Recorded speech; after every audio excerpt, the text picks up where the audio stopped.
We're not chasing the one superstar figure on the index. We're looking for balanced bulls that leave us fertile, milky, quiet cows and calves that grow well, finish efficiently and leave a good carcass. That's the type of cow we're trying to breed here. Hello and welcome to The Beef Edge, the Teagasc Beef Podcast, for all your latest news, information and advice for Irish beef farmers.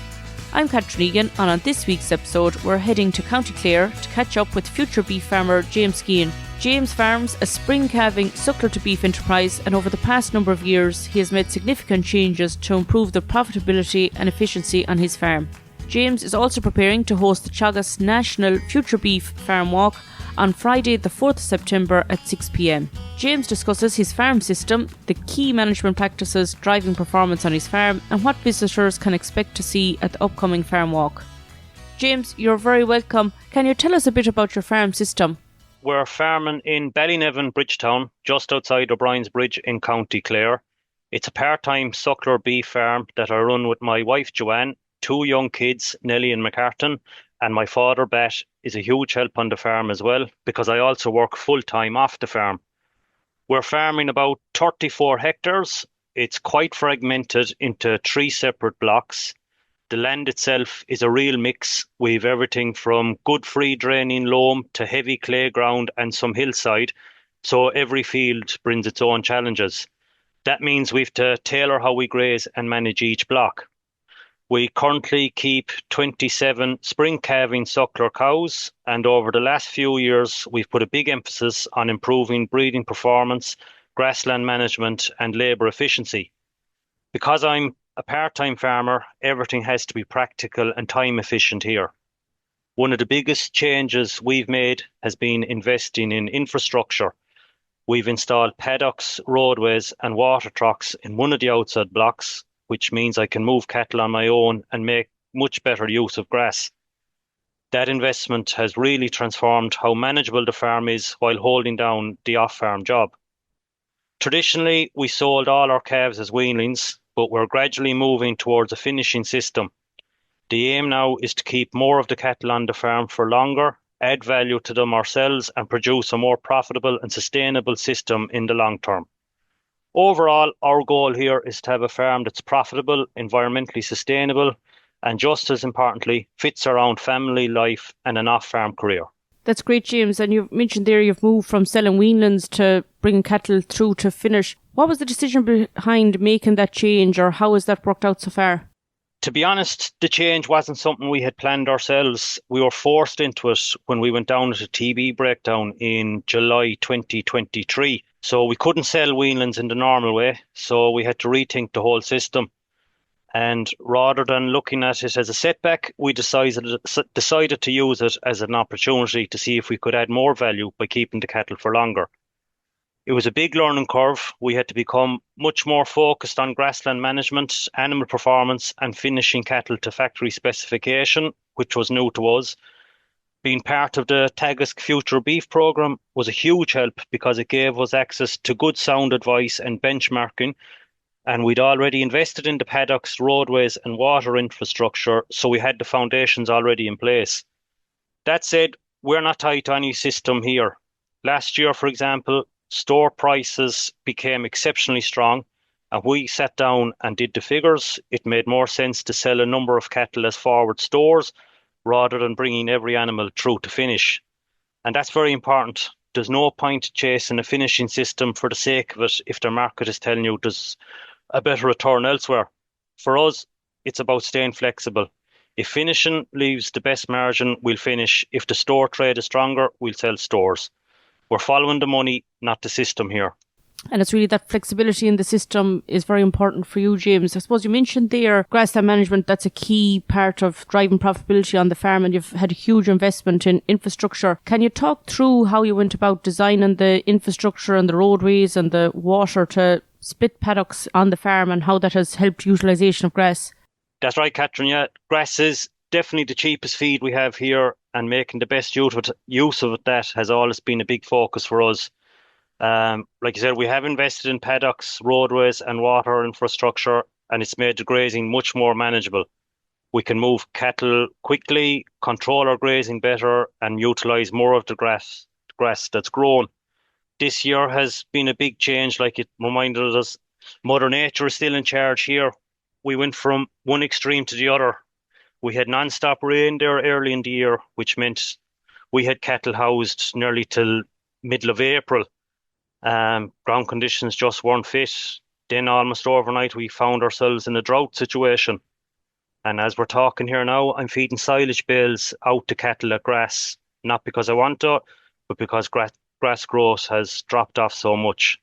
Now, at the same time, I'm trying to build covers back up for the weeks ahead. It's not where you'd like to be in the middle of the grazing season, but sometimes you have to protect the farm for what's coming next rather than grazing every blade that's there today. And it's really, even though the rain has come, James, putting a plan in place now to try build those covers to try extend the grazing rotation as much as possible into the autumn is very important. Massively so, Catherine, yeah. Like, hopefully we can get over this setback now. But then this year, it has definitely reinforced the importance too of having good quality silage out there. It's very easy to think of bales as just having simply a winter feed.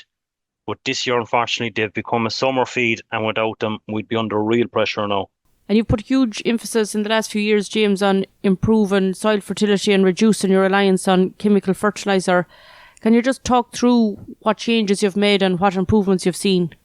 Sure, with the fertiliser prices where they've been over the last few years, everyone has had to take a close look there now at how they're using their nutrients. For us, the focus is getting the basics right before reaching for another bag of fertiliser.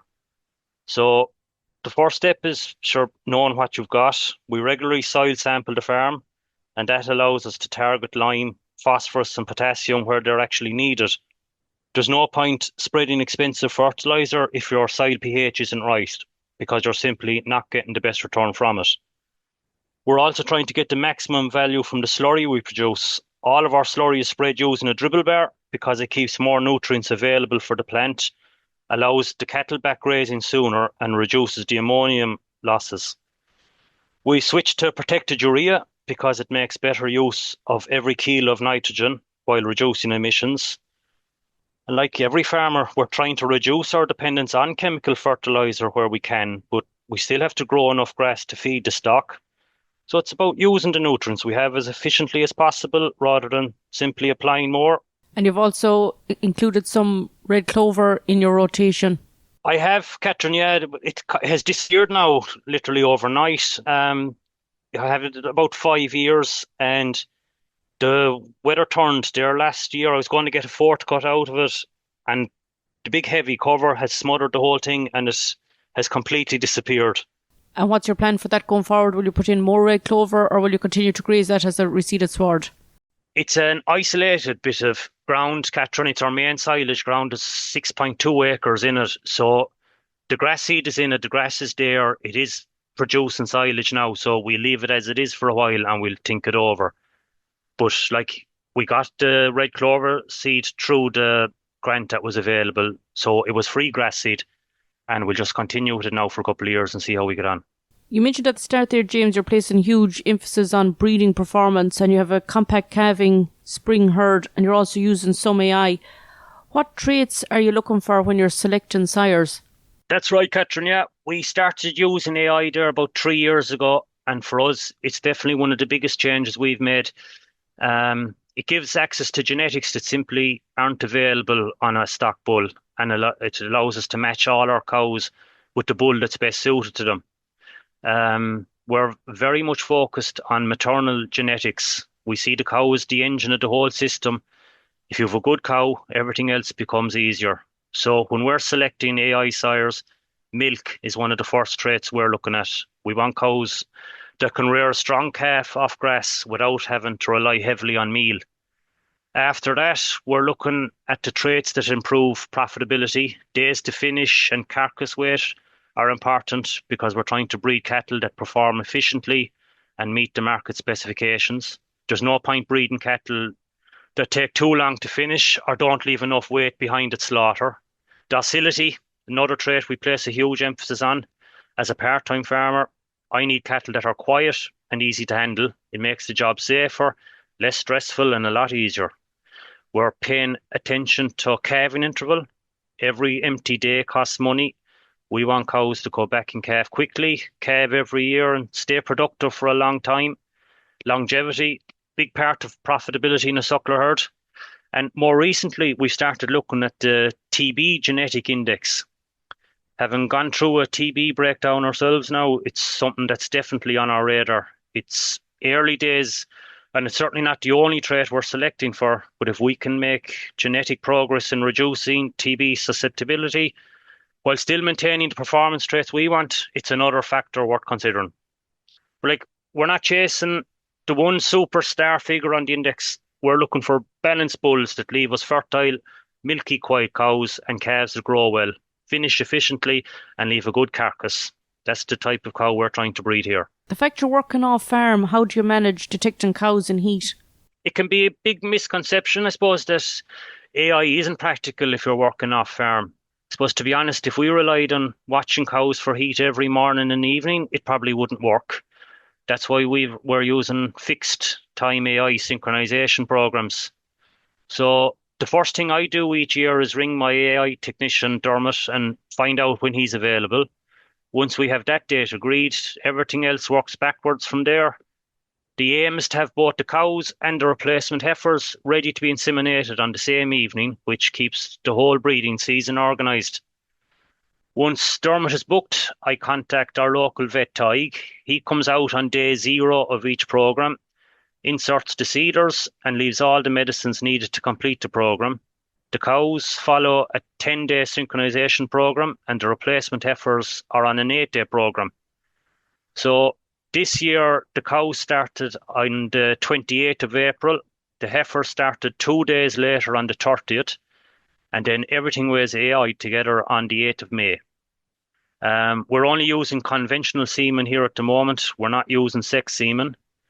The system is straightforward and it's working well for us. The cows go through the crush 3 times during the programme, while the heifers are handled 4 times. As long as the cows are at least a month calved and the heifers have reached their target breeding weight, we found the programme fits our system really well. After the fixed time AI, I'll keep a close eye on the replacement heifers from day 18 onwards and AI any repeats that show up. But with the cows, I have the added reassurance of our stock limousine bull running with them. He acts as the cleanup bull. So the biggest advantage of it is the certainty. Instead of trying to be fitting heat detection around a full-time job, I can plan everything weeks in advance. It means AI is no longer something that only suits full-time farmers. It can work very well on a part-time farm once you've got a good vet, good AI technician, and a plan that everyone sticks to.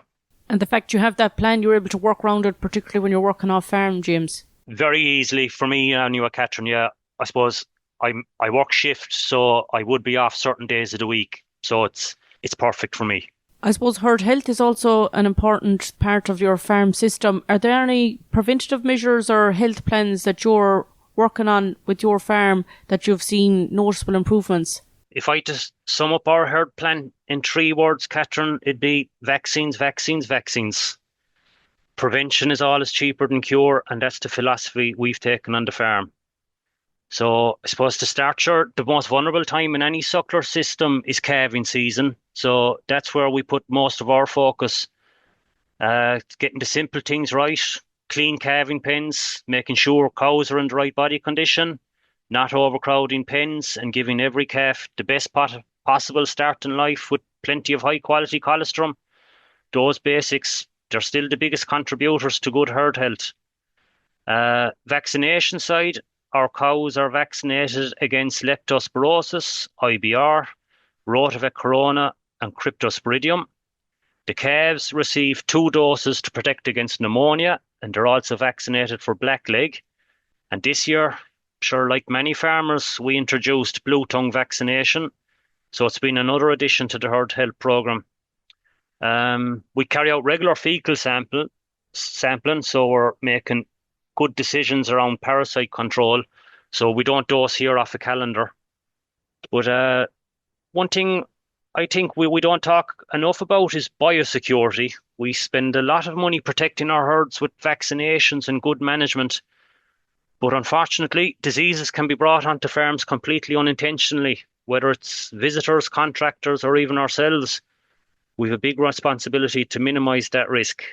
Try to encourage anyone who's visiting farms, whether it's a neighbour's yard or a farm walk, use the foot dips that are provided, and more important even, to dip your boots on the way out as well as the way in. None of us wants to be the person who accidentally carries disease from one farm to another. Most definitely, biosecurity is something that's overlooked on some farms. Definitely, Catherine, yeah. Like good herd health isn't, it's not just the one solution. All small things, they're done consistently well. Good vaccination, good hygiene, good nutrition, I suppose, careful observation and strong biosecurity. Put them all together and you're giving your cattle the best possible chance to stay healthy and perform.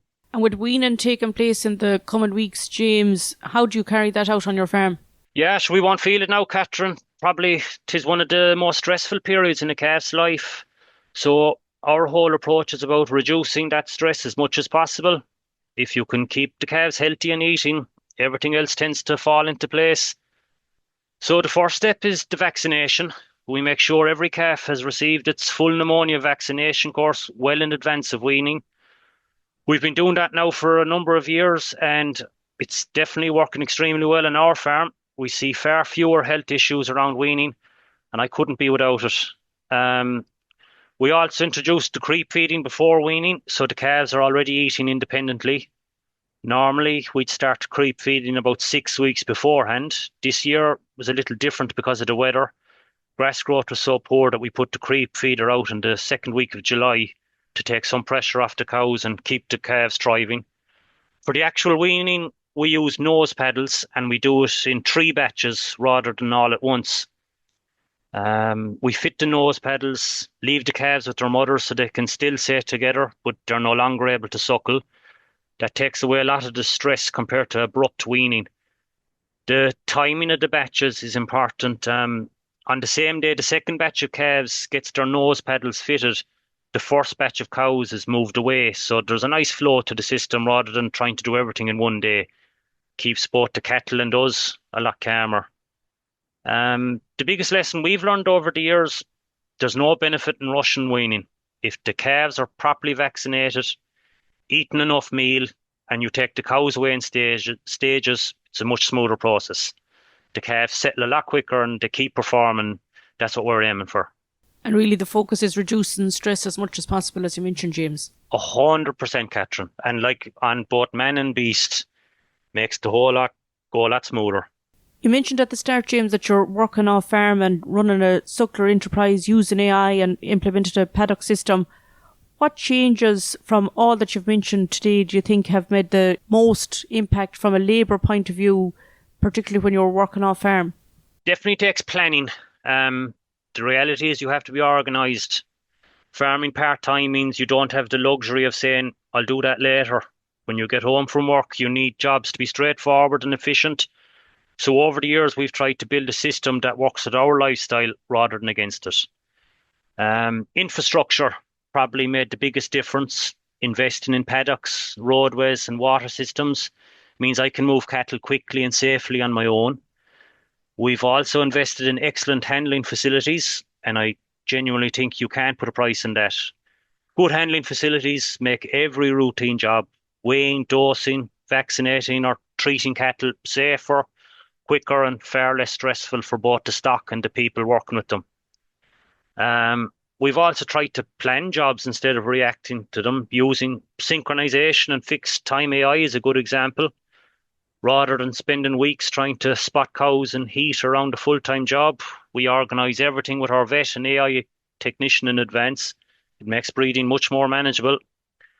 But probably, Catherine, the biggest thing I've learned is the value of good people.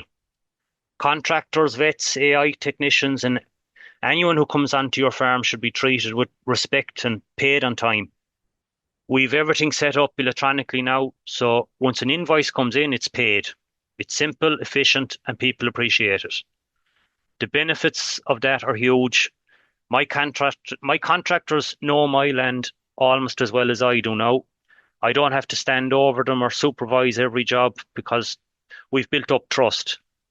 Like for an example, this year, first cut silage was mown while I was in the UK. I rang Mikey, my silage contractor, told him to go ahead, and I knew the job would be done properly without me being there. It's the same with our vet. There have been times when Teagasc has come to the yard while I've been at work, put cattle through the crush himself and carried out whatever treatment was needed. That's only possible because we've built that relationship over a number of years, but it's also because we have the facilities to allow someone to work cattle safely and efficiently. People will often ask inside and work like how I manage to farm while working full time. And the truth is, I certainly don't do it on my own. My wife Joanne and my father Bet are a huge support, but the wider team around the farm is just as important. Good contractors, a good vet, and a good AI technician, they're worth their weight in gold. I'll always say, look after the people who work with you, and they'll look after you. Treat them with respect, pay them promptly, communicate clearly, and give them the facilities to do their job properly, and they'll go the extra mile when you need them. That's one of the biggest lessons I've learned as a part-time farmer. And having that team is very important, James, from what you mentioned, and having the facilities there that they're able to operate in a safe manner. You're hosting a Future Beef Open Day on the 4th of September. What can listeners expect to see on the day? That's right, Catherine. We're really looking forward to hosting the Teagasc Future Beef National Farm Walk on Friday the 4th of September at 6 p.m. We'd invite everyone with an interest in beef farming to come along. It's going to be a very practical evening. It'll be an honest look at our farm, the things that have worked well, the challenges we've faced and the lessons we've learned along the way. We won't claim to have all the answers, but hopefully people will leave one or two ideas they can apply on their own farms. There's a wide range of topics to be covered, including the farm financials and how we make decisions around profitability, our breeding programme and the use of AI, soil health and nutrient management, and our herd health plan. We'll be looking at our red clover sward, grazing infrastructure and the investments we've made in paddocks, roadways and water systems to improve grass utilisation and labour efficiency. We'll also have a live cattle demonstration where we'll be asking the audience to make a decision.